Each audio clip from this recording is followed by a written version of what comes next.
What's up, everyone? I'm Ethan. I'm here with my boy Garrett. What's going on? And welcome to HIVE Sports, where we talk all things NFL and college football. Today, we'll be doing a Dynasty SuperFlex rookie mock draft for the 2026 draft class. Yep, and this is going to be SuperFlex, tight end premium, my favorite format to play in for dynasty leagues, Devy leagues, you name it. Excited to dig into this. Keep in mind, it is a way too early look at the 2026 draft class. A lot can change between now and then. And it's worth mentioning that a lot of these guys on our list are transfers as well. So there's some uncertainty with how they're going to fit into their new schools. And another thing we want to quickly preview is this is designed to help you guys better value your 2026 draft pick. So when you're looking to make a trade, whether it's acquiring a 2026 pick or trading it away, you're going to be able to put names and faces to these picks, and it's going to help you make more informed decisions. So without further ado, let's kick off the first round. We're going to be doing 3 rounds deep. We're not going to go into too much detail. It'll be kind of a rapid fire, but we want to at least give you some preview of these players and what kind of talent profiles you're working with. 100%. All right, so jumping right into 101 overall in the 2026 rookie class, we're going with Jeremiyah Love out of Notre Dame. He was the second most valuable player in college football last year, according to PFF, and just so much fun to watch with that signature hurdle move. And he's a smooth operator out there. But what do you think about Jeremiyah Love? Yeah, I mean, he's my favorite back of the class. Explosive, pretty long for a running back too, and just has the attributes to be a 3-down back. So definitely a guy that I think would be a good for 101 for this draft for sure. Yeah, I think the clear 101, but the draft starts at 2. So who do you got at 102? Yep, I'm gonna take with that super flex Lanorris Sellers, quarterback out of South Carolina. He's a guy that's raw. I'm expecting a big year out of him. He's a guy that his passing grade wasn't amazing last season, and he could definitely use some improvements on his passing game. But he's just a raw talent, and we've seen guys like Cam Newton, Lamar Jackson, Jalen Milroe just be kind of raw guys, raw prospects out of college, and have decent or successful careers in the NFL. So he's a guy that's really intriguing, and I know a lot of scouts and analysts have him as like 1 or 2 as their top quarterback for this draft, and I agree. Yeah, these scouts and these coaches in the NFL, I mean, they're the best in the world, and they got egos, man. So they see all these projects, they see these Josh Allen type projects, and they think, oh man, that's the next MVP under my tutelage or whatever. So, definitely some high upside there. Very raw as a passer, like you mentioned. So he has a little bit of development to do, but if he can really, utilize those tools and develop as a passer, get a little more accurate, get a little better with the pre-snap reads and all the mental components of the game, this guy has as big of a ceiling as anyone. So he's a good pick, I think, and we'll see how he does next year. But for now, he's our QB1 in the 2026 class and our second overall pick. But going to our third overall selection, I am going to be choosing Jordan Tyson out of Arizona State. And this is a guy that we did not get to see in the college football playoff last year. It's a shame, man. I was so bummed about that because I remember talking to you about the Texas game, and I was adamant that if they had Jordan Tyson in that game, they would have won. Man. And I believe that from the bottom of my heart, man. Like, Tyson is a game-changing wide receiver. He was clearly Sam Levitt's favorite, target. Yep. And him and Scottaboo, was a great combination. So it's a shame we didn't get to see that Cinderella run in the playoffs with Jordan Tyson. What was a top 5, top 10 college football game of all time could have been even better if Jordan Tyson was healthy. So definitely bummed with that, but I think he's the wide receiver 1 of this class. Also, want to reiterate, this doesn't mean he's the number 1 wide receiver in college football. There's some of the young bucks that aren't draft eligible in 2026 that might get the nod, but he's our wide receiver 1 for the 2026 draft. Yeah, way to tease our 27 rookie mock that's coming up. So there's some special guys in that class as well, but Jordan Tyson, my comp for him, I think I mentioned earlier to you, would be another Jordan. Jordan Addison. So Yeah.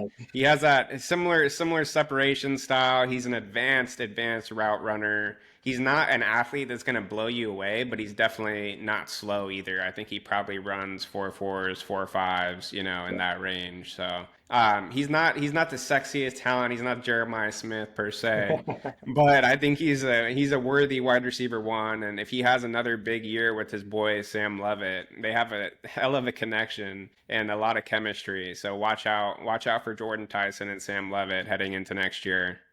Um, 100%.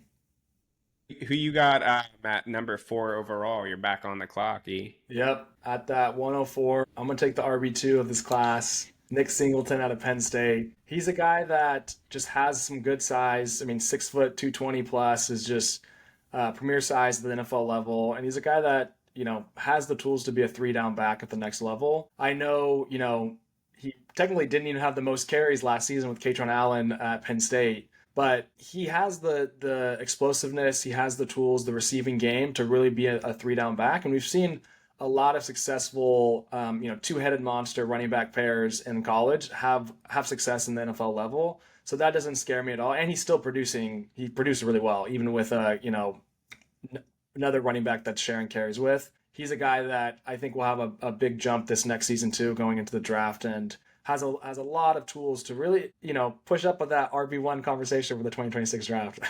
It kind of reminds me of the Ohio State situation a little bit, where you didn't necessarily expect both guys to come back to school. Travion came back, and then it was him and Judkins as that two-headed monster. And to be honest, I didn't really expect either Penn State guy to come back to school. I thought it was a possibility both would declare, and then Yep. they both come back for another run at a national championship. So I think they're going to be fun to watch.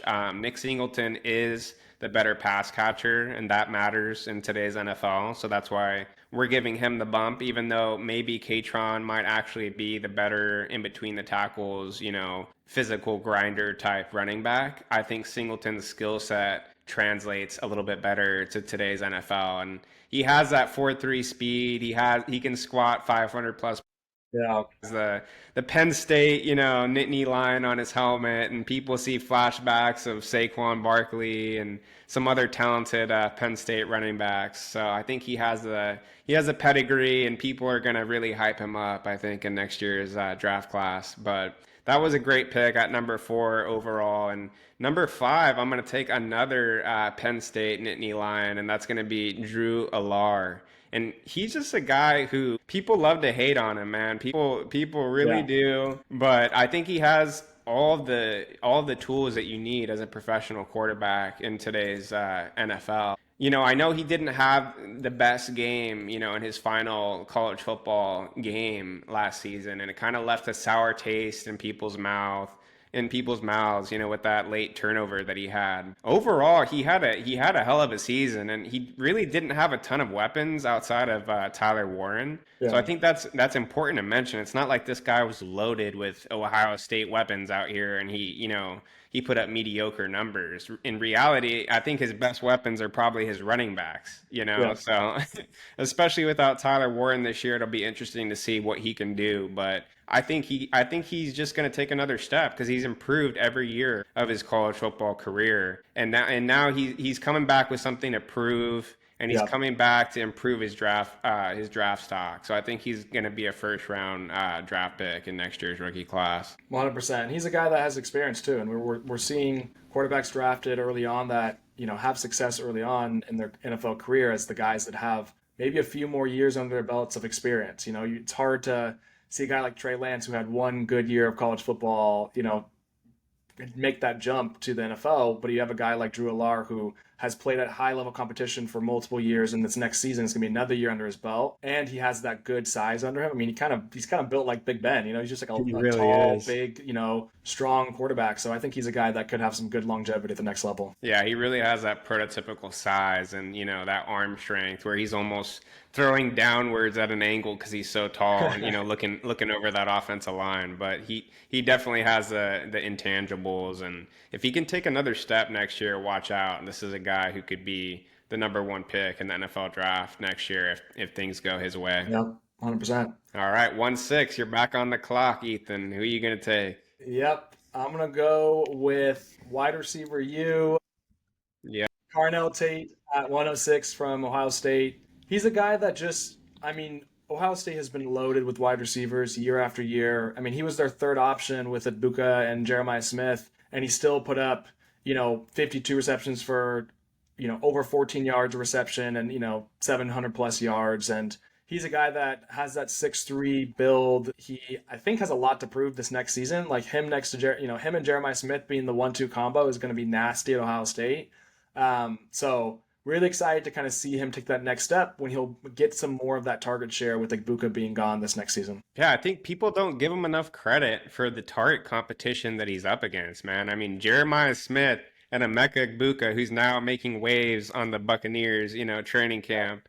Uh, I've heard nothing but how people expect Ibuka to already challenge Chris Godwin and Mike Evans, for a starting role. So I think that really puts into perspective what he was up against last season, as far as target competition. And that's just kind of scratching the surface. There's plenty of other talented guys, Mylan Graham, Brandon Innes, the list of five-star five-star prospects. It goes on, man. But I think this is Carnell Tate's year to take a step forward and to show people exactly how talented he is as a prospect himself. And I expect him to easily break 1,000 yards. And he's a 100%. touchdown guy too, man. He's a red zone weapon. So I think he could approach, close to 10 touchdowns. And 100%. I think he's going to be one of the top wide receivers in next year's class. People may have that Ohio State fatigue a little bit, but Well, and that's the thing that's a bummer too is if there is no Jeremiah Smith, then Carnell Tate, he might be shining like crazy. He could be a guy that's touching 1,500 yards and, yeah. 15 touchdowns because he has that much talent. He just is surrounded by a lot of talent with, at Ohio State. So excited to see what he'll do. I think he's a good, good spot there at the 106 pick. So what about you for 107? Yeah, 107, man. That's a tough pick because there's a few guys that I was considering here. You could go quarterback, could go wide receiver, but the direction that I'm going to go is running back, and I'm going to take Darius Taylor, the running back for Minnesota. He's a junior. He's produced his first 2 seasons at Minnesota. He produced as a true freshman. He was one of the highest rated PFF graded freshmen. And then he carried that momentum into last year where he had a ton of receptions. I mean, anytime a college running back gets over 30 receptions, I think that's pretty notable just to, it speaks to their, utility as a receiver, which I always talk about. But I think that Darius Taylor is set up to have a really nice year next year in 2025. Well, and he's a guy too that, for me, like I played running back in college at the Division I level, and so I love seeing a running back that finishes their runs and is fighting for that extra yard. And that's a guy that's going to, you know, create momentum on teams. You get a guy like Scadaboo last season, the amount of times where he finished a run and then his team was so hype around him, like you don't know where that momentum could take you. And Darius Taylor, when just watching his film, he's just like finishing run, punishing people. And that on top of his receiving like repertoire that he has, plus just his all around talent. Like I think he's a guy that could be an easy 3-down back next, at the next level. And he's a guy that's just going to be a gamer. He's a guy that's going to finish the runs. He's a guy that his teammates are going to love to play for, and he's going to fight hard. Yeah, absolutely. I think you have an eye for that kind of physical running back play style. Considering you were one yourself, I always pay special attention whenever you like a certain running back and take note of that guy. I know Darius Taylor is one of your guys, so I have high expectations for him heading into. You are on the clock at 108. Who you got? Yeah, so this spot was tricky. There was kind of all the options were open here. There's a wide receiver, a running back that I like. But I think with the SuperFlex, I'm going to go with a quarterback, a guy that has lots of experience playing in big game. I'm going to go with Cade Klubnik out of Clemson. He's a guy that in his career definitely had some rocky moments. There's a lot of hype on him coming into college, taking over after Trevor Lawrence left. And then, Clemson had a stretch there in 2023 that was a little bit rocky, but last season's stats don't lie. I mean, 36 touchdowns to 6 interceptions, a 6-to-1 ratio is absolutely crazy. He's a guy with sneaky athleticism too. I think he rushed for 600 plus yards or so. So he's a guy that has enough mobility at the next level that he can kind of escape when needed. And he's a guy that has a lot of experience. I mean, for me, I like to look at a prospect. Either you are a raw talent that is a kind of a project piece that you're just like the team is going to really work on you and try to like improve your skills over time, or you're a guy that maybe has a lot of collegiate experience in big games that maybe can plug in and like if there's an injury can start for games and be salvageable. And Klubnik is a guy for me that with his experience and with his good set of tools, I think can be a decent quarterback at the next level. So I'll take him at 1. Yeah, he seems like a high floor guy. And I mean, sometimes it's hard to separate the guy from his situation, the talent itself from the system and from the talent surrounding him. Because, I mean, we all know that he's pretty loaded as far as weapons go. I mean, TJ Moore is a great freshman wide receiver. Bryant Wesco, another very talented guy in the 2027 draft class. And then you have Antonio Williams, who, teaser, we're going to be talking about in a little bit from next year's wide receiver class. So there's a lot of weapons surrounding him. And it's always hard to tell, is this guy elevating his supporting cast or vice versa? But it can be a little bit of both. It doesn't have to be one or the other. We asked that same question with Jaden Daniels, Neighbors, and Brian Thomas Jr. And before Daniels, we asked the same question with Joe Burrow and Jefferson and Jamar Chase. Yeah. You don't want to punish a guy for his weapons too much. And sometimes it's possible they're all just pretty good. So all right, who do you got at 109, G? Yeah, I'm back on the clock at 1-9. I really like the pick that you took at 1-8. Kind of sniped me a little bit. I'm stuck between two guys, a running back and a wide receiver, but this guy, I cannot help but see a little bit of Amon-Ra St. Brown in him. And he, it doesn't hurt that he went to the same school as Amon-Ra with that USC on his helmet. So you see a lot of resemblance. He plays in the slot. He's a very nifty route runner. He knows how to separate. He's very valuable against zone defenses because he's so good at sitting in those soft spots of the zones, and he has such a high level of understanding of the defense, that he's facing. And I think that's such an underrated, characteristic, and it doesn't show up in the athletic testing, but he's a very smart player, and you can really see it in the way that he plays. 100%. He's a guy too. If you just watch his tape, he's like the first one off the line of scrimmage every single play. Like he's so quick, just instantly from 0 to 100.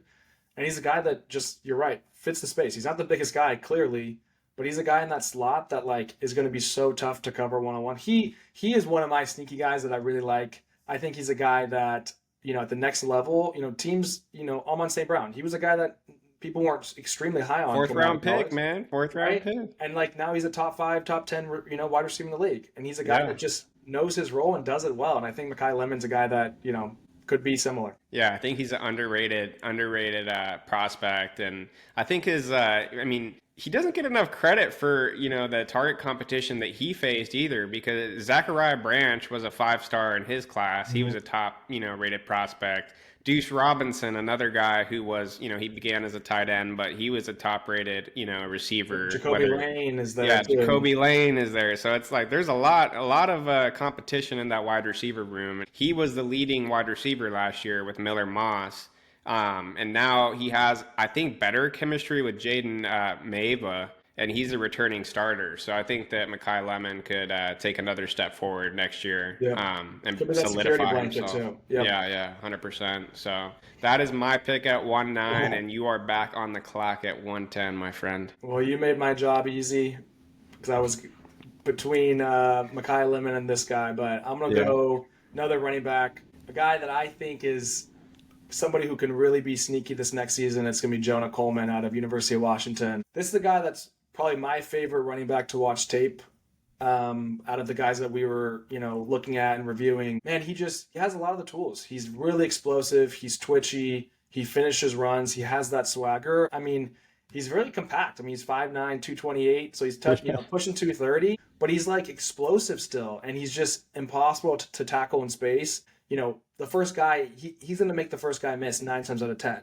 Just a guy that I encourage everybody to just put on the tape and just watch him play, because he really is a guy that just, ball in his hands, he is running 1,000 miles per hour at you, and good luck tackling him in any space whatsoever. Even if you're in a a phone booth, good luck tackling this guy. I love that you mentioned his build because there's actually a video that he had on the Turn Up Man YouTube page from high school, and it kind of follows him in a day, and he had like I think it was a donut cheeseburger. So my boy eats good, bro, and he is a bowling ball, bro, at 5'9". I mean, he is hard to bring down. And Yeah. correct me if I'm wrong, because I didn't play, college ball like you, but those are the guys that are probably the like most annoying to tackle, right? Like the guys who are super compact and over Yeah. 220 at 5'9" or shorter. I mean, probably Yeah. just tackling knees at that point, right? I Like, mean, when you're built like that in your stature, your legs are huge. It's,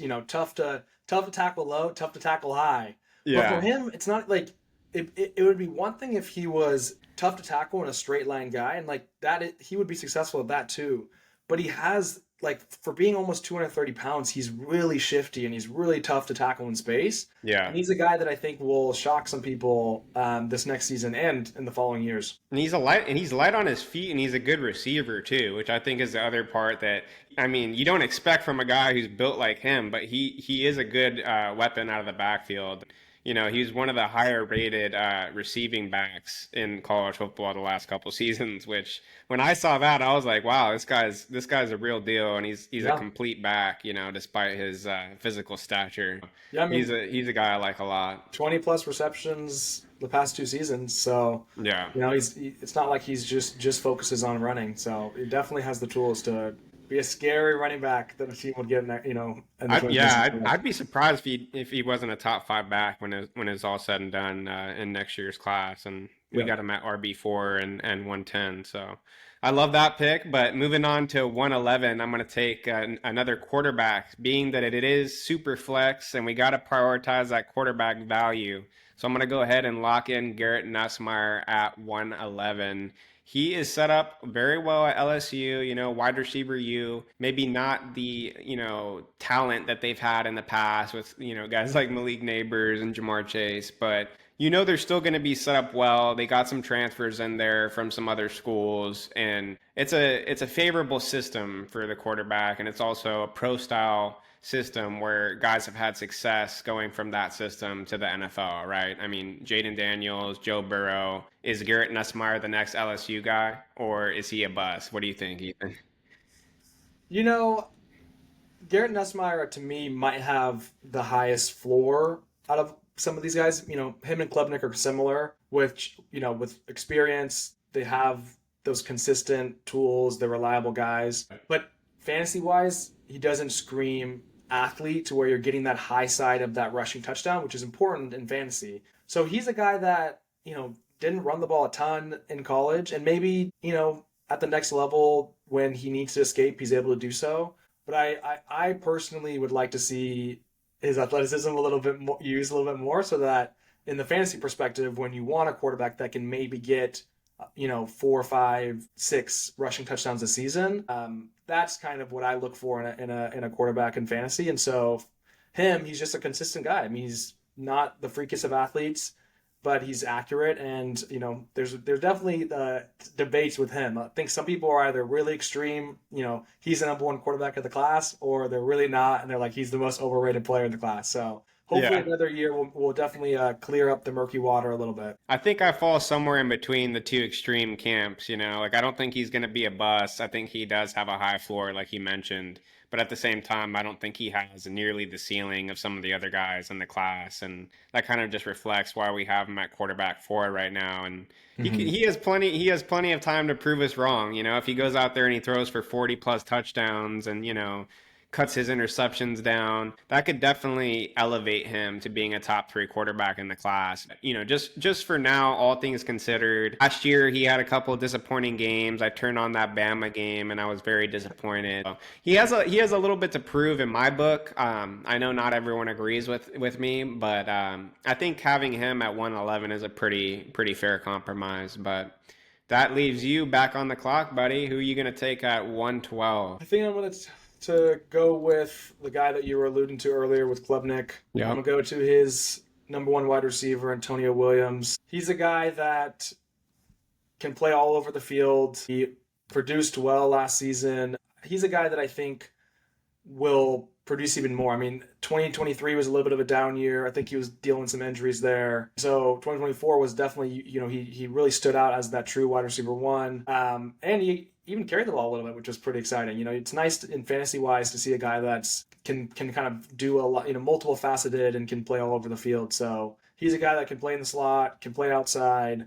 Lots of talent there, and I think that Klubnik Williams connection will be even stronger this next season. Yeah, I mean, I think that was a great breakdown. And just from when I watched some Antonio Williams highlights the other day, I want to run a quick comp by you and see what you think. So, my guy that I saw so much resemblance was Miles Austin, the old Dallas Yeah, Cowboy wide receiver. So, just kind of like a physical guy. He runs out of the slot a lot, like you said, but he's not afraid to get hit by a safety. And in yeah, fact, I saw a couple plays where he was just bouncing off dudes and actually dealing out more punishment than he was taking. So 100%. I love to see guys who are just like aggressive like that in the slot, and they're not afraid to take punishment from linebackers or safeties. That fearless Yeah. mentality I think is going to do him well in the league. So Well, and I could I really see like that pick, man. he's also, 5'11", 190 is what he's kind of built that right now. Put on a little bit more size out of Yeah. the draft. Like he's kind of built like a running back, but has the tools to play wide receiver. And at the NFL, you kind of see those guys like Debo, does a little bit of everything for a team. Can carry the ball a little bit, can be in the screen game, can play wide, Z or X receiver. Yeah. So I think he's a guy that an offense coordinator will be excited about because he can do a lot of things for a team. 100%. Yeah. All right. So that rounds out our first round. You want to do a quick recap for everyone? Yeah, let's do it. So our 101, we had Jeremiyah Love. 102, Lanorris Sellers. 103, Jordan Tyson. 104, Nick Singleton. 105, Drew Alar. 106, Carnell Tate. 107, Darius Taylor. 108, Cade Klubnik. 109, Makai Lemon. 110, Jonah Coleman. 111, Garrett Nussmeier. And then rounding it out, 112, Antonio Williams. All right, so that puts me back on the clock at 2-1, and I'm going to go right back to the quarterback well, and I'm going to take Sam Levitt for Arizona State. So we got to see him in the college football playoff, but like I mentioned earlier when we talked about our boy Jordan Tyson, it was without his top weapon. So we kind of saw a lesser version of Sam Levitt, and I really think that he would have opened a lot more eyes if he had his top receiving option in the playoffs. But I mean, he still was plenty impressive, and he put up some very very solid numbers, and he has plenty of room for growth too. I think he's a redshirt junior next year. Yeah, he's a guy that I think has a little bit more to prove than the other guys ahead of him. But I think you're right in the sense that he has the tools and the weapons now at Arizona State to potentially put up a big year.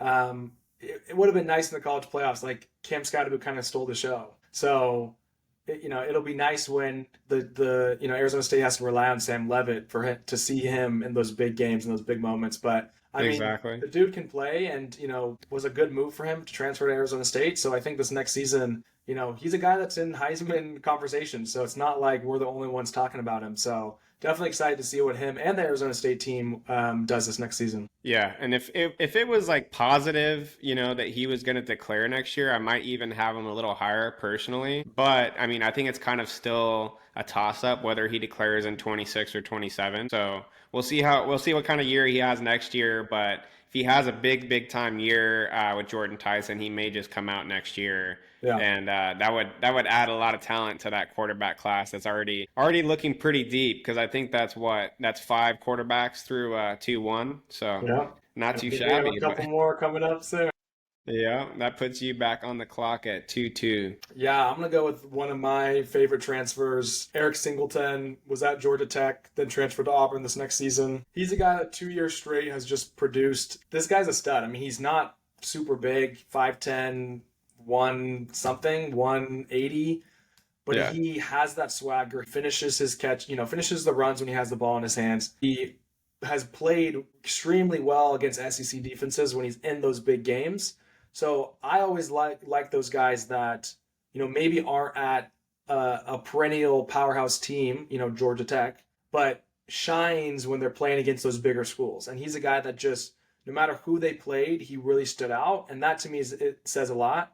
And I'm really excited to see what he does at Auburn next season because, he's a guy that I think could help that Auburn team, make a little bit of a comeback from the last couple years. Absolutely. That was a huge addition for him. And I think he was the top paid wide receiver in the transfer market this year as well. So we weren't the only ones who recognized that talent. But I do think in mainstream media, like he's a little bit disrespected, honestly. Like, I Yeah. don't think that the attention that he's getting in the media really aligns with the NIL deal that he received in the open market. But man, this kid has some burners. Like I remember watching his Georgia Tech freshman tape against Georgia, and what really caught my eye was just watching him run away from guys as a true Yeah. freshman. And it's always a good litmus test when you're going against Georgia's defense because there's so many NFL guys on those Yeah. defenses that if you're pulling away from those guys, you're going to pull away from NFL guys as well. So that was something that I love to see, and he backed it up with another good sophomore season at Georgia Tech last year. So I'm excited to see what he can do in the SEC with that transfer to Auburn, and that Auburn wide receiver room, man, as a whole, is just looking disgusting. I mean, Cam Coleman, Eric Singleton, Malcolm Simmons. There's a lot of talent in that wide receiver room. So whoever is going to be, stepping in at quarterback is set up very well. I think it's Jackson Arnold, Yeah, I but think Jackson Arnold transferred yeah, there. So, and I think they had him and then Ashton Daniels, who's the Stanford transfer. So, looks like it's yeah. Jackson Darnold's job, and that's an upgrade for them. And I think Eric Singleton's gonna be pretty happy. Yeah, yeah, and I think he has a chance to improve his stock as a quarterback quite a bit too. He didn't quite make the cut for us in this draft, but you never know, man. If he plays well, he could see his stock improve. 100%. All right, let's go to 203. Who do you got? 203 back on the clock. I'm gonna take John Mateer, the quarterback for Oklahoma. And like I alluded to earlier, a lot of these quarterbacks they may declare, they may not. We're doing our best to just give you guys, our best guess of where guys will declare. Arch Manning, we didn't include in this draft class because we don't think he's going to come out. We think he's coming out in 2027. But, you know, it still gives you guys a good idea of where these quarterbacks should be valued. Whether or not they come out next year, 2027, you'll be able to value them a lot better, I think, hopefully after watching this video. Anyways, to focus on our boy John Mateer, he put up crazy numbers at Washington State last year with Yeah. Kyle Williams, and he really helped boost Kyle Williams' draft stock, as well. I think it's going to be interesting to see how he takes another step up in competition.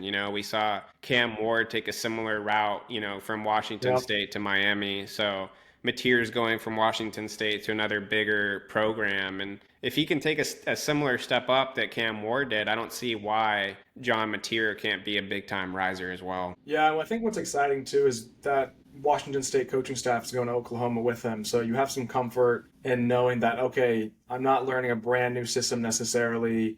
I was able to produce last year, and so let's see what I can do this year again.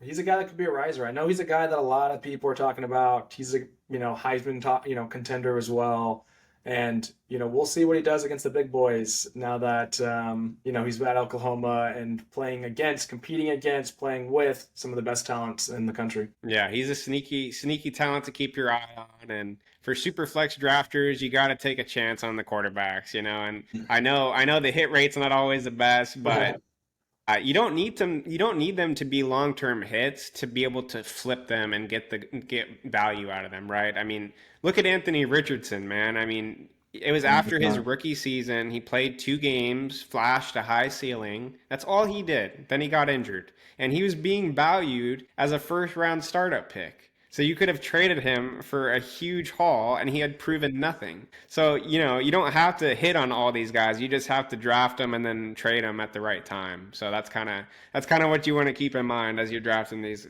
quarterbacks.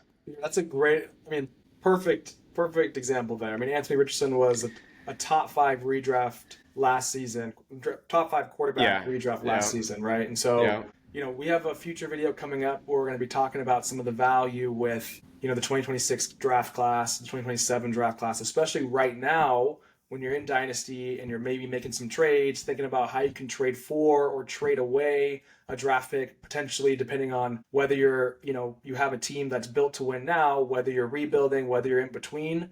So look out for that video in the future. 100%. Love the tease. And I think that's just, I mean, that's just real. That's the best Dynasty content I think you can get because that's the funnest part of Dynasty, right? Is making trades. So we want to give you guys the best advice that we can. But moving on to 2-4, Mateer was 2-3. Moving on to 2-4, we are going to go with another USC wide receiver, right, Ethan? I am. I'm gonna go with Jacoby Lane, long, 6'4", 200-pound wide receiver out of USC. USC had a lot of target shares last season, right? There's a lot of talent in that wide receiver room, and he's a guy that him and Mekhi Lemon are gonna come back this next season and be fed the targets. I mean, he's a Yeah. guy that with a touchdown machine for them. I mean, 12 touchdowns on 43 receptions. I mean, over 25% of his touches are touchdowns, which is crazy. I mean, Insane. right, and like the red zone weapons are huge at the next level in the NFL. I mean, you're talking about, scoring touchdowns win games in the NFL. And so if you have a guy that high points the ball really well, really long, has a long wingspan, I mean, Jacoby Lane, you know, is a guy that I think could put on some mass and then really be scary Oh for yeah. some teams, in the NFL. He's long, he's springy, and like you said, I mean, he commanded more targets than Zachariah Branch last year. He commanded more targets than Deuce Robinson last year, two consensus five-star prospects. So, it's not like he's out here beating out bums for prospects, or I mean, for targets, excuse me. So, him and Mekhi Lemon really impressed me last year, and they're going to have so many vacated targets with the departures of those two. Zachariah Branch going to Oregon. I mean, sorry, not Oregon, Georgia, and Deuce Robinson to Florida State. So those two departures are going to open up a lot of opportunity, and I think we see big time jumps from both of those guys. But 2-5, back Yep, on the you're on the clock. block. And this is a tough call, man, because there's actually a couple running backs that are very close for me. One being an Oregon running back by the name of Mekhi Hughes. And this might be a little bit low for him, actually. He has a chance to be a big time riser at Oregon. And I mean, it's exciting. It's exciting to see what he can do because he had huge numbers at Tulane, right? Over his first couple seasons. And if he can carry that production over to a larger program, you got to think he's going to be, a top 3, top 4 round pick next year, depending on how he does. Yeah, Mekhi Hughes is probably my biggest question mark for this next season. I'm curious to see how Dan Lanning at Oregon will use him, especially because at Tulane he was just fed a lot. I mean, Yeah. he was given a ton of carries. He, produced well with that. But I mean, when you're going to a team like Oregon, who um, is less of a pro style and kind of more of that sling it type offense, you have a lot of just receiving weapons at Oregon too, tight ends, and a new quarterback too there. So we'll be interested to see how Mekhi Hughes comes in and whether he takes the reins as like the RB1 just by himself, or whether they do a committee, or what that's going to look like. Yeah, yeah. I mean, they have a young quarterback, like you mentioned, in Dante Moore. Dante Moore, So there you go. Yep. if they have rational coaching, you would think that maybe they go to a more of a run heavy scheme, but you never know. Maybe they just go, hey, we're gonna sling it 60 times a game with Dante Moore because I mean they've done that with new quarterbacks in the past, right? We saw that with Hmm. Bo Nix and some other guys, obviously Dylan Gabriel last year. So Oregon quarterback situation, you gotta love that, and then you also, I mean. I think the running backs are a little underrated, a little slept on. I mean, Jordan James, he got fifth round capital, I think, fourth or fifth round capital to the San Francisco 49ers. And I think Mekhi Hughes is probably going to take over that starting role from him this year.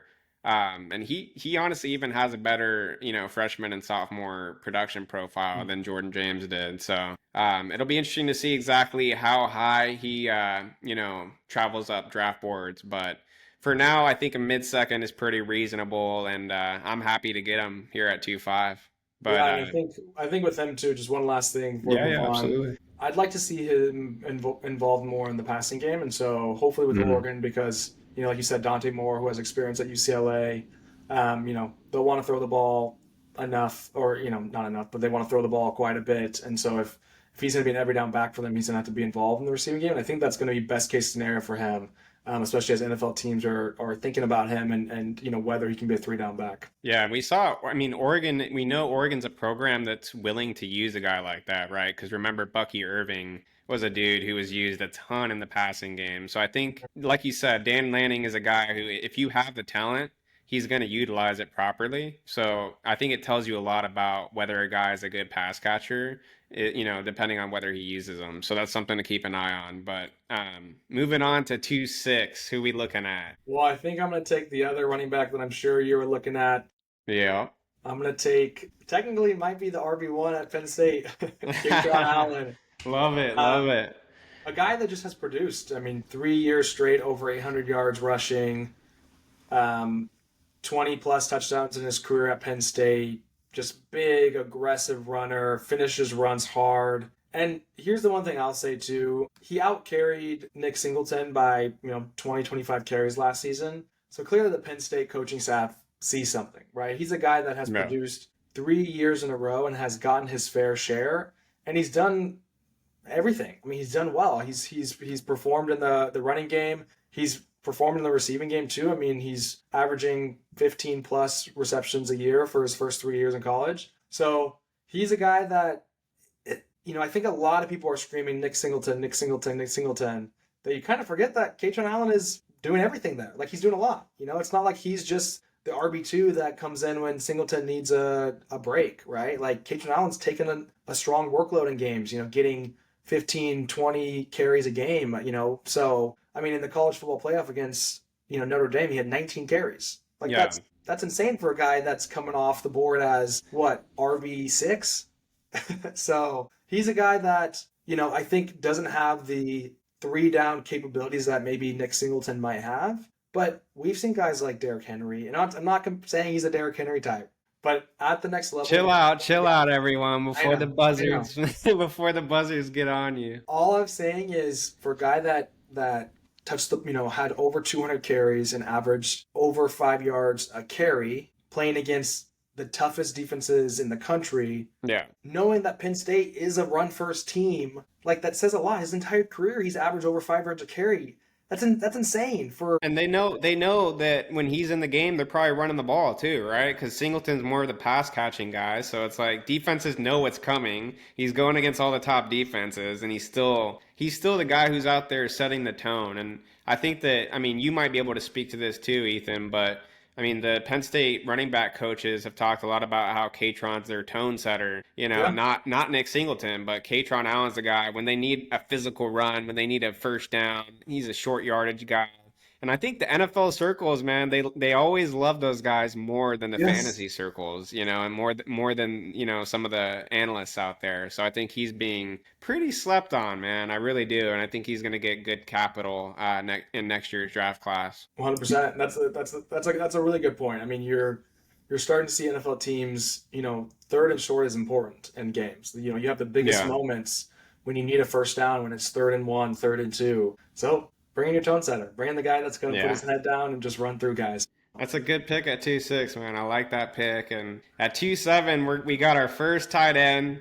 Maybe a little late. We probably could have pushed him up a little bit. But there's always a little uncertainty with tight end, right? I mean, it's never super obvious who the top guys are going to be until they've played their final season in college. But if I had to put my money on who the tight end one's going to be in next year's class, it would be Kenyon Sadiq. And we really liked last year's Oregon tight end prospect in Ferguson, right? Yeah. That was your boy. So I think Sadiq is actually maybe more physically gifted and athletic than even Ferguson. And Ferguson was the most athletic tight end in last year's draft class. So it's pretty exciting what Sadiq can offer. I mean, Kenyon Sadiq is just a freak. I mean, he's a chiseled tight end who is built, and he's a freakish athlete and is an elite pass catcher too. Like, he to me is a guy that I think is going to make huge strides this next year. Yeah. And, there's one other tight end that we'll get to most likely in the next couple picks that, might be like more consistent and have better ball skills and things like that. But if you're talking about a guy that's just a natural athlete and is built and just has that frame that is like, oh, this guy, if you see him walking downtown, is scary. I mean, Kenyon Sadiq, and I think that Oregon team with some of their true freshmen coming in at wide receiver, plus now with Mekhi Hughes and Dante Moore, like I think it's going to be a pretty scary offense there. Oh yeah, dude. I mean, they're just one of those programs that just churns through high-end talent. You know, they have one guy go off to the Rams, and then they bring in another freak of nature right behind them, ready to go. So it's definitely becoming tight end U at Oregon, and I'm excited to see what this kid can do next year. But it's just going to be a question of can the production, match up with the physical tool set, because we know he's a freak of nature athlete. But just how much are they going to use him next year? And I think people might be underestimating it, man. They have some question marks with the Evan Stewart injury, and they need dependable options for Dante Moore. So I think he could be a lot more productive than even people expect next season. But 100%. yeah, all right. 2-8, you're back on the clock, Ethan. What are you thinking? I think here, man, there's a few choices. I think I'm going to go Denzel Boston, wide receiver out of University of Washington. He's a guy that, to me, because it's just his lack of production so far in his career, he's had one big year, and that was last season. He's a guy that I think one more year of touching close to 1,000 yards receiving, he could jump high up this list. I mean, this guy was 6'4", long, but also just finishes. A lot of times you see, maybe Jacoby Lane, who is a guy we already talked about, that is a high point guy, high point specialist, maybe isn't the best, run after catch kind of guy. But when I'm watching film with Denzel Boston, I'm like, this guy's 6'4", and he's like breaking tackles, juking guys out, but then running guys over. Like it was very, very impressive. Yeah. So I think he's a guy that will be somebody to watch for sure for this next season, and could easily climb up the list for me, because he has the ideal frame at 6'4", 210. I mean, he's a huge wide receiver. And the fact that, with the ball in his hands, he can definitely make people miss, and he's not just like a one-trick pony. Excited to see what he does this next season. Denzel Boston is your guy, and I know we were discussing a little bit, like, are we sure he's not better than Jacoby Lane, and honestly, like, I could totally see him, like, jump the board and go in that early second range, like that 2-1 to 2-4 range. If he has another strong year, I totally see what you're saying. I mean, he brings that yak, he brings that physicality, and then to do it at that, at that size with that frame is very impressive. And I think the NFL always takes note when there's a guy at that size doing what he's doing. And Washington is also a school that has that wide receiver pedigree, with Rome Odunze and Jalen Polk, and there's countless prospects out of Washington that have come out in recent 100%. years. So Denzel Boston, man, keep an eye on him. It's very possible that we have him too low, but I mean, honestly, the draft has been pretty loaded up until this point, bro. Like, I'm honestly pretty impressed with the level of talent, and it's like, there's been several guys who were like, "Oh, are we too low on this guy?" But it's like, who would we push him above? You know, so it's always a testament when you're having that issue. But I'm back on the clock at 2-9 now, and I'm going to take another wide receiver prospect, and this guy is going to be from potentially wide receiver U, LSU. He might be the wide receiver 1 there next year. That's what I'm hearing as far as spring camp and spring training goes. He has been very impressive, and it's not like he's hoping for a breakout this year. He did have over 800 yards last year. And he really showed a lot as LSU's slot wide receiver, and he's coming back another year, same system, same quarterback with Garrett Nussmeier. So I think he has a great chance to break 1,000 yards, and he's a very impressive slot wide receiver for LSU. Yeah, man, I love just seeing those kind of shifty, small wide receivers in the slot. I mean, he's just as quick as they come, and clearly, I mean, if you're 5'8", first of all, as a guy who played college football, if you say he's 5'8", 188, he's probably 5'7", 180. So the fact that he, had almost 900 yards receiving just shows that his route running is polished. He's super quick. He's tough to guard in space. And slot receivers are getting lots of love at the NFL this past few seasons. So just because he's a little undersized doesn't mean a team isn't going to take advantage of his quickness and his speed. definitely a guy that will be exciting to see this next season. Yeah, a lot more 3 and 4 wide receiver sets, like you said, in the NFL. So these slot guys that were once being slept on,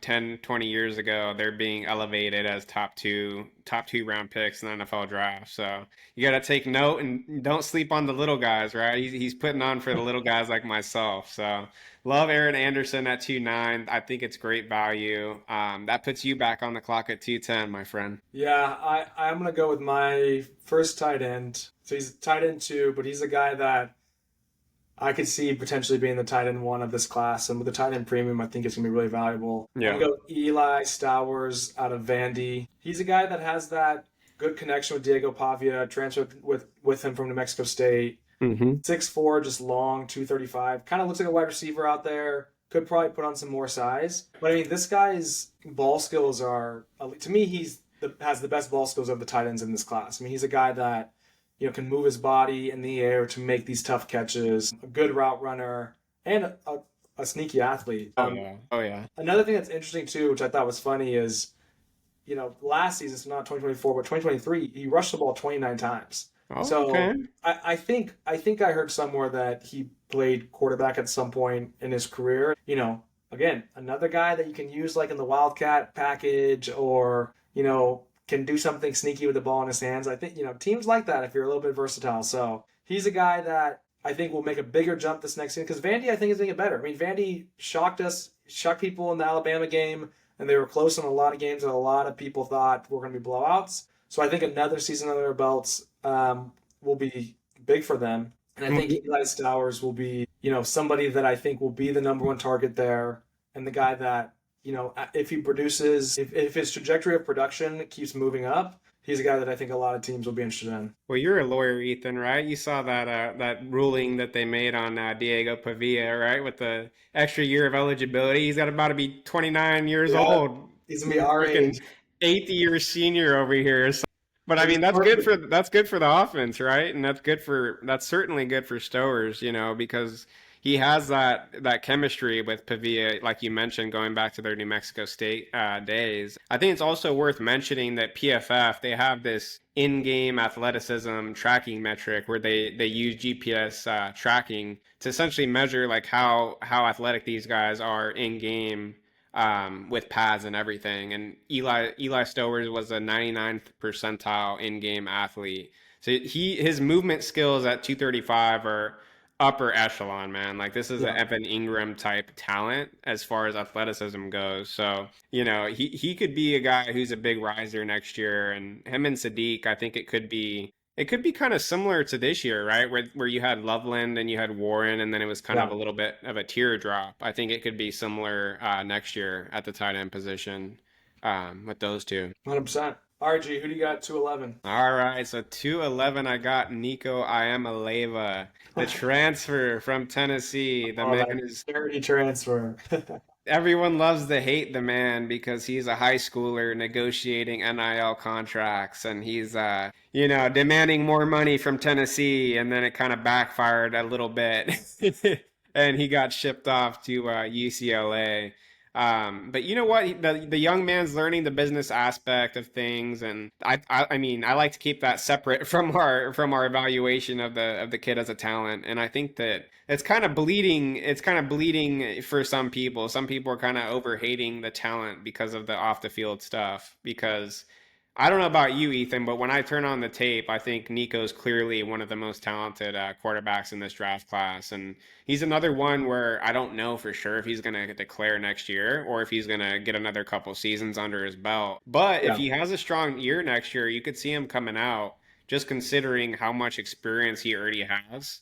He's probably one of the more experienced quarterbacks in this class, as he took over right after Joe Milton left. He took over as a sophomore, and he got a lot of reps in the SEC. So you got to think that's going to be valuable for him heading into next year. Yeah, I mean, he's a guy that, you're right, gets a lot of hate. Didn't perform super well against Ohio State in the college football playoffs. But, nobody did. No, a lot of quarterbacks struggle with Ohio State. I mean, Dylan Sampson was hurt, man. I mean, that was the biggest piece of their offense, and he was injured. So yeah, I mean, for me, he has, out of all the quarterbacks in the class, the best touch, the best zip, just looks so natural. I mean, 6'6", he has plenty of frame to put on some more weight and just like be a scary quarterback out there. And one of my like favorite things to watch last season was him throwing the ball to Dante Thornton for like some deep fade where he's just like Thornton's just outrunning everybody and Nico just like puts it right on stride, just like a beautiful tight spiral to him. So he's a guy that I think is lower right now because of all the transfer issues. And like I get it. It's not a good look. NFL teams might be like, whatever. NIL is way different than an NFL contract. So it's not like that should be really in consideration. And people are blowing that way out of proportion. And business is business, man. These kids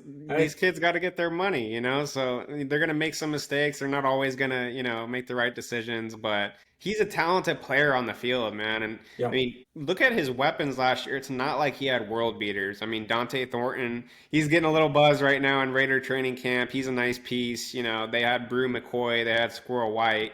But those are not like, you know, top tier SEC wide receivers. So I think what he did was impressive. And you mentioned that Ohio State game. There was times where he took over with his legs. So if he can continue to put on, you know, some weight onto that frame, he could become a dangerous runner of the football too. So I like getting Nico at the back end of the second round, and that puts you back on the clock at 212. All right, I think I'll wrap us up with a running back here. I'm going to go with Trey Wisner, University of Texas. He's a guy that, it's funny, you know, every year has just performed well. I mean, he performed well as a sophomore. He is explosive, you know, a guy that is scary with the ball in his hands. He makes the right cut, hits the holes well. You know, watching his tape, a lot of times you see a guy with great vision. You can see, okay, he's going to be successful because he knows his blocking schemes. He knows what his linemen are doing. And even if you're not the freakiest of athletes, because you can anticipate what's going to happen in front of you and you have great vision,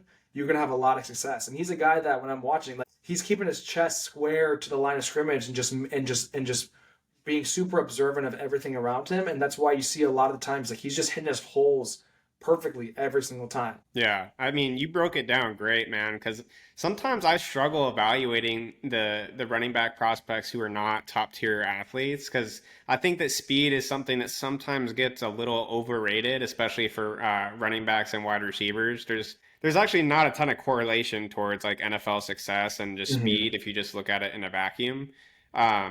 But Trey Wisner, I think he has all the intangibles. He has the vision, he has the patience, he has the physicality.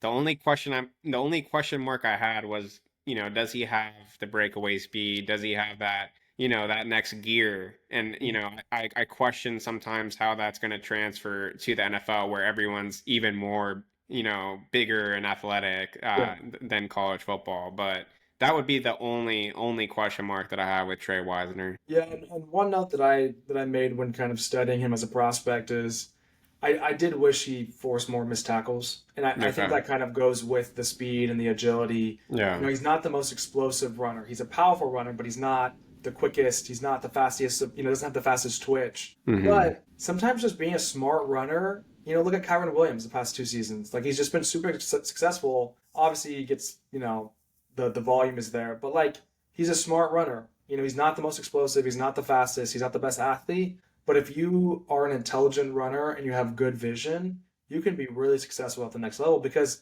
it's difficult at the NFL level to average 4 yards a carry, 5 yards a carry, and like, you don't have to be the fastest guy in the world to get 4 or 5 yards a carry, right? So you're right in that, like, in a vacuum, speed is valuable to running backs, but it's not everything. So I like the fact that Trey Wisner, you know, no matter who the other running backs are that he's competing with, Jaden Blue, CJ Basker, whoever it is, like, he has his role and he does it well. Yeah, 100%. And I mean, it speaks volumes that they relied on him so heavily down the stretch, right? I mean, with the CJ Baxter injury, they really needed someone to step up in that backfield. And everyone expected it to be Jaden Blue, you know, who's now on the Dallas Cowboys. But it was actually Trey Wisner who stepped up as the feature back. And Jaden Blue was worked in on passing downs, and he was used as a receiver out of the backfield. But Trey Wisner was by far the most productive runner on the ground last year. So, I mean, it's the Texas running back room. If you're the feature back in that room, it's never easy. It's never an easy feat. And I think it's always something that you got to take note of as a scout. So Trey Wisner, definitely want to keep an eye on. And that rounds out our second round, actually. So I can do a quick run through of the second round real quick. So Sam Levitt, 2-1. Eric Singleton, 2-2. John Mateer, 2-3. Jacoby Lane, 2-4. Makai Hughes, 2-5. Katron Allen at 2-6. First tight end and Kenyon Sadiq at 2-7. Denzel Boston at 2-8. Aaron Anderson, the wide receiver at LSU at 2-9. Eli Stowers at 2-10. Nico Iamaleava at 2-11. And then rounding it out with Trey Wisner at 2-12. That puts me back on the clock at 3-1, and I am going to be looking at a couple of running backs with this pick. And it's a tough decision. I mean, Jaden Ott is coming off a very, very disappointing season.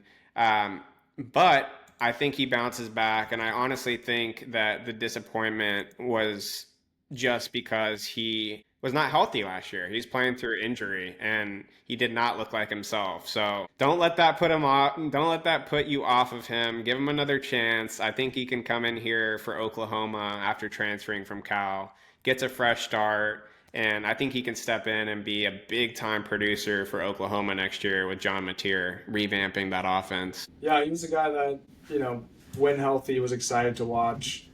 And I think that change of scenery, change of system will be really valuable for him. Yeah, I mean, just to put things into perspective, before last season, Jaden Ott was actually a guy who was considered in like a similar tier as Ashton Genty. I actually got an offer in one of my Devy leagues before the season started last year of Jaden Ott and a third-round pick for Ashton Genty. And believe it or not, at the time, that was actually a reasonable, fair offer that I considered for a second before declining. Thank God. But that was actually kind of where the value was, and it was there for a reason because he was a producer at Cal as a freshman and as a sophomore. Obviously, last year was disappointing. Oklahoma, I think he has a big bounce back season for the Sooners next year. So I think he can offer a lot of value in the beginning of the third round, and that's who I'm rolling with. That puts you back on the clock at 3-2, my dude. Yeah, I'm going to go with another running back at 302. I'm going to go with the Alabama transfer to Michigan. All right. Justice Haynes. Justice Haynes is a guy that, was kind of stuck behind Jam Miller last year.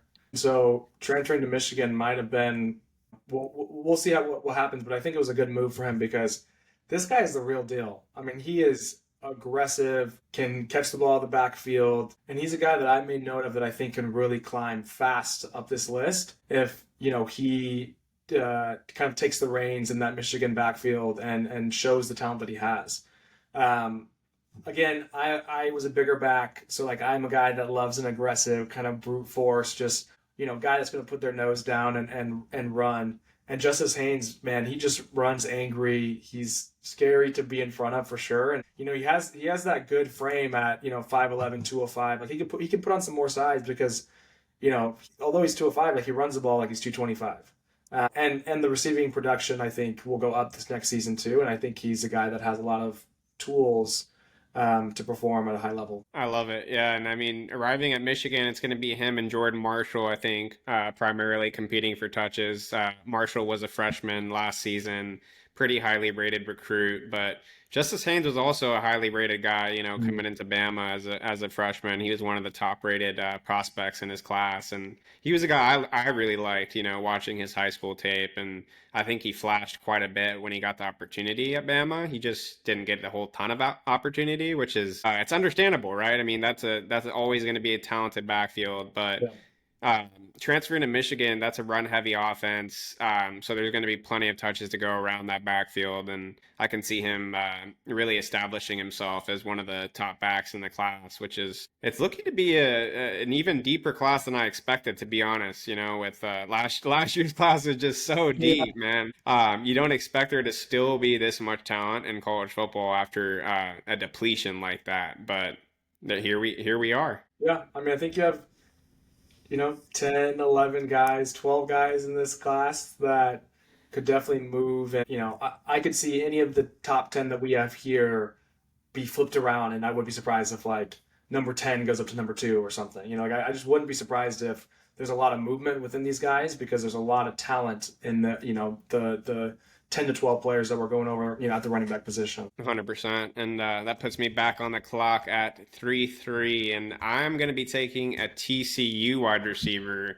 He was the third wide receiver last year behind two talented guys that got drafted, Jack Besh and Savion Williams. And now TCU is going to really have to lean on my guy Eric McAllister, who he's a pretty under the radar talent. I mean, not a lot of people know about him. I don't think a lot of other platforms even have him going in, the top 4 rounds right now in SuperFlex mock drafts for 2026. So he's definitely an R guy, kind of a flag plant, but I want to put him on people's radar.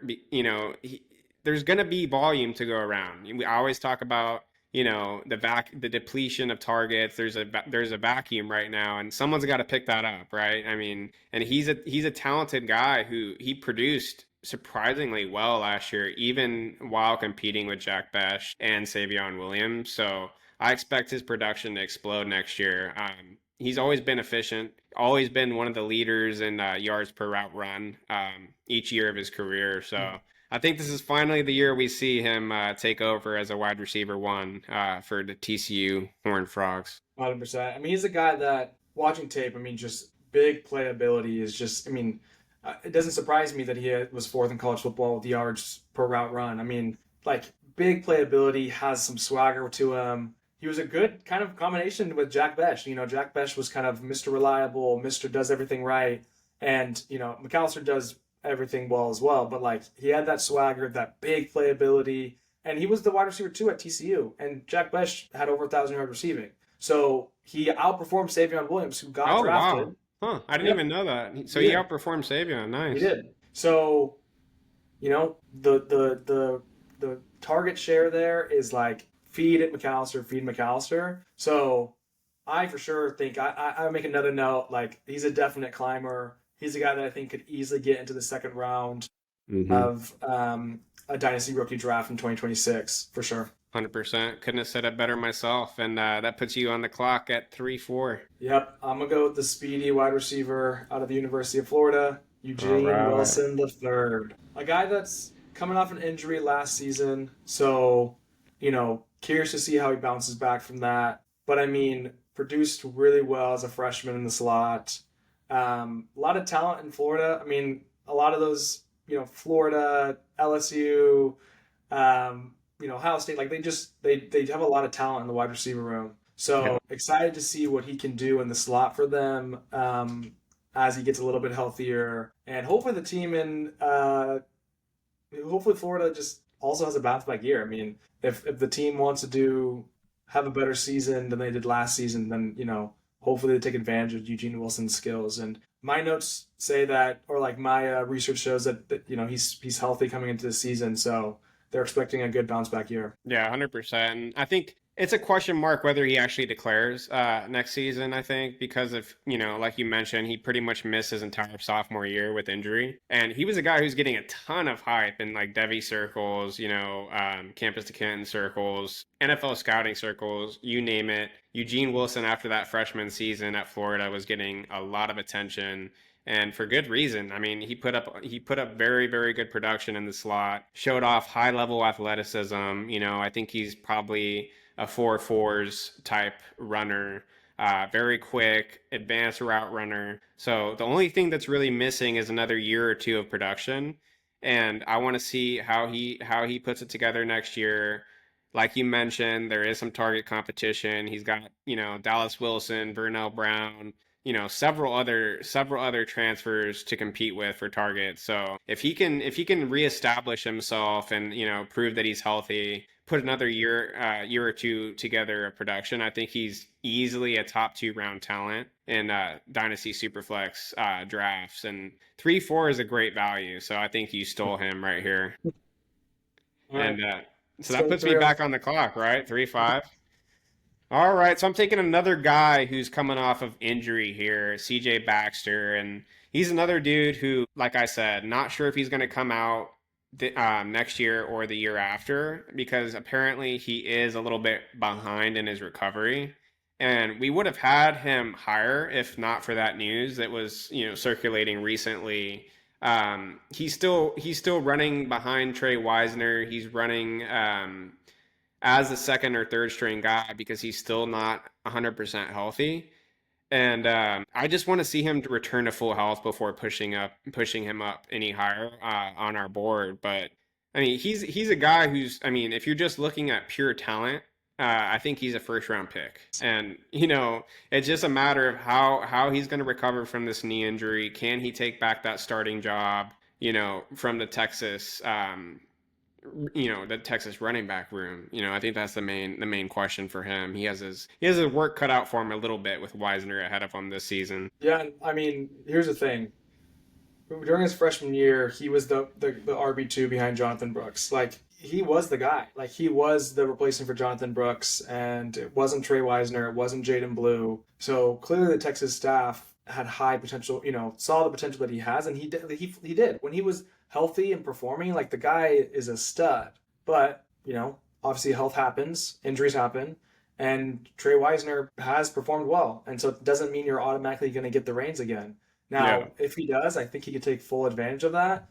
And like you said, he could easily be in that first round, early second round of the Dynasty rookie draft. Exactly. I think he's just in that, stage where he has to reprove it. He's got to prove it to us again. And if he does that, he could rocket up the draft boards, I think, pretty easily. So, like that value in the middle of the third round. And that puts you back on the clock at 3-6. So I think I'm going to take a quarterback here. But I think a lot of people are going to be a little bit surprised. But Which one you looking at? I'm going to go Fernando Mendoza, transfer from Cal to Indiana. I really like this transfer here. Good coaching staff in Indiana on a team that, like, their trajectory is just climbing quickly. He's a guy that really improved from year one to year two. I mean, his sophomore year was a big jump from his previous season. Close to 70% completion rate, over 3,000 yards passing. That's a big number. And he really helped them keep games close. I mean, they fought a really tough game against Miami with Cam Ward and just, like, losing it at the last second, which was, like, devastating. Yeah. They played tough teams in the ACC. And so he's a guy that has the size and the stature at 6'5", 225. And against those good teams, like, he did pretty well. And it's funny, I watched him play UC Davis, my alum, or my alum. Wherever I'm at. What'd you think? And, like, he has good tools. I mean, he didn't. In fact, actually, the game against UC Davis was his lowest passing yards game of the season. Okay.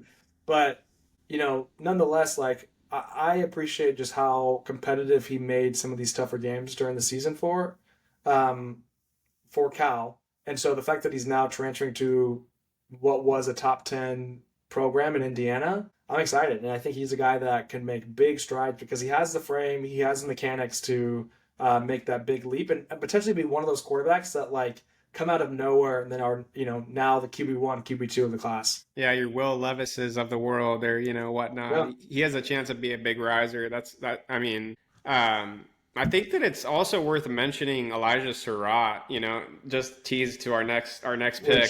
I'm gonna go ahead and lock in. Yeah, I'm gonna go ahead and lock that in at 3-7. But he has a legit number one wide receiver now, and that's not something that I think he really had at Cal. And that could be, it's a big improvement for Mendoza as far as supporting cast goes. And Elijah Sarratt is a guy who, we may be sleeping on taking him here at 3-7 because his 90.3 PFF grade, it actually leads all returning college football wide receivers. So according to PFF, we are dumb for not having him in the first round. But he's a guy who, he's also, I think, he's top in the FBS in receiving yards, returning receiving yards as well at over 2,100 yards. So he's a guy who's proven it at the college football level time and time again, and he's now getting a quarterback upgrade. So excited to see what he does next year. Yeah, and I think I will put it out there.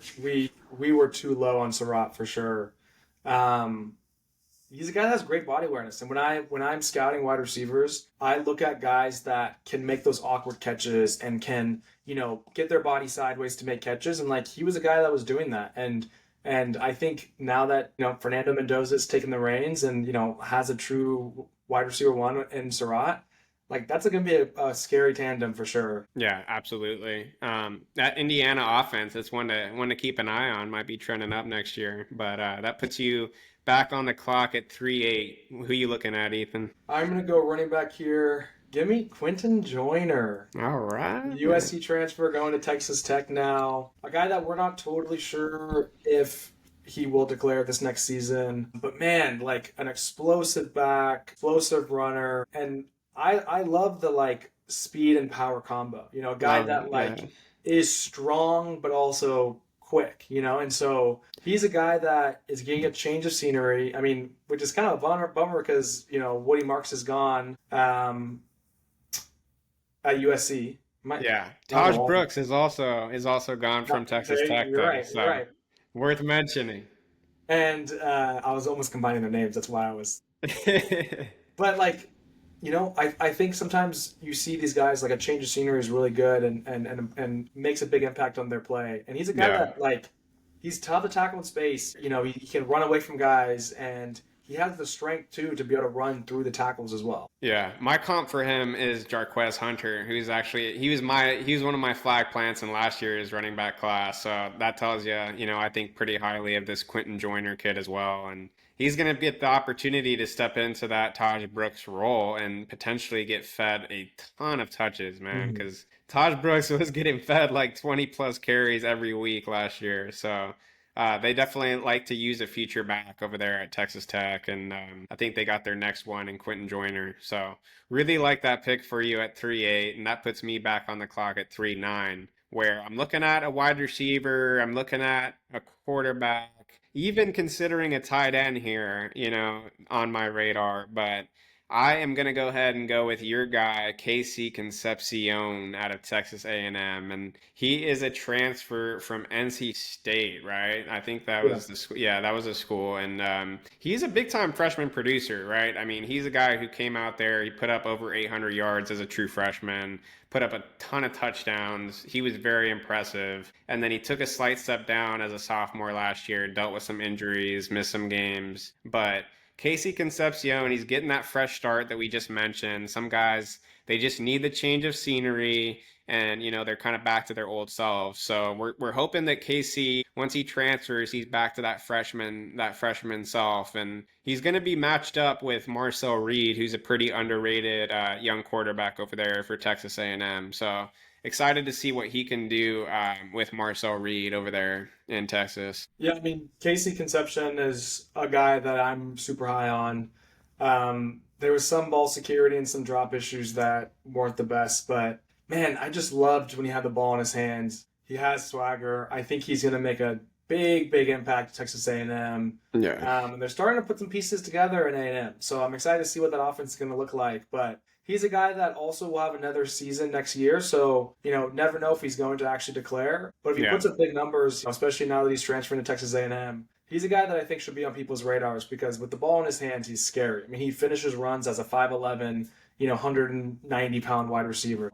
Definitely excited to see what he does at Texas A&M. Yeah, I know he popped off the tape for you. He has plenty of yak ability, so that's always fun to watch. But that puts you back on the clock at 3-10. Who are you looking at? Yep, I'm going to go with quarterback. Finally going to get Carson Beck off the board here. All right, he fell far enough. We stopped the fall. We stopped the fall.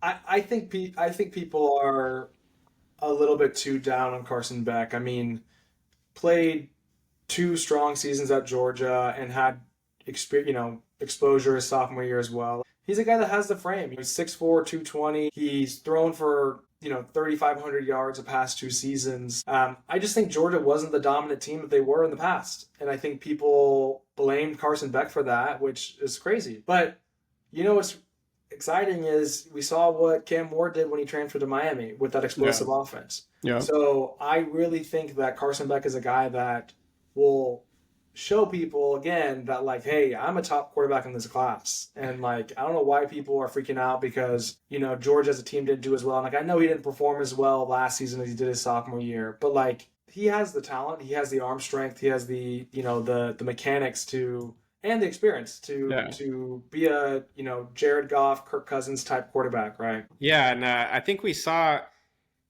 the it was disappointing for people last year because we saw him with Lad McConkey and Brock Bowers, right? We saw what he could do with those two.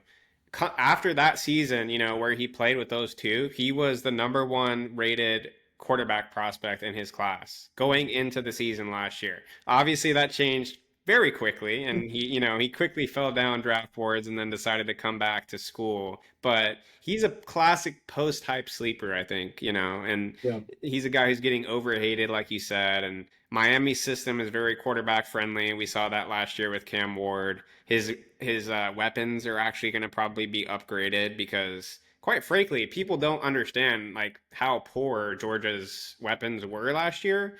They did not have like a Brock Bowers or Lad McConkey level talent out there Yeah. in the receiving core. And that was actually, I would say, probably the biggest weakness on their team was just weapons in the receiving game as a whole. So you gotta give my boy Beck a little bit of grace, a little bit of patience, and I think he can turn it around at Miami next year. Well, and he's a perfect guy to definitely buy the dip now, right? Yeah, You had a perfect, you said it perfectly. I mean, post hype dip, I mean, drop. It wasn't even a dip. Like, yeah, yeah. his stock is like he's in a recession for his stock. It's like he's a guy that just people freaked out over. I'm like, but he's playing against the top teams. He plays the SEC. Like he's playing elite teams. Like he still threw for 3,400 yards and that 65% completion rate. Like, sure, Yeah. there were some turnovers and some improvements that could happen. Like, get him in a little bit more QB friendly offense, and I think he'll really shine. But 100%. anyways, let's go to 100%. 311. We're getting close to wrapping this up. I know it's going a little bit longer. Yeah, let's get this